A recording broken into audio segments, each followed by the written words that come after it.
చీరాల నుంచి వచ్చిన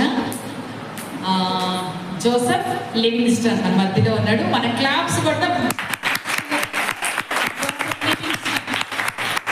ఇప్పుడు మనకి బైబిల్లో ఉన్నటువంటి బుక్స్ ఎన్నుండి నాన్న చెప్తావా? బైబిల్ బుక్స్ నేను చెప్పు.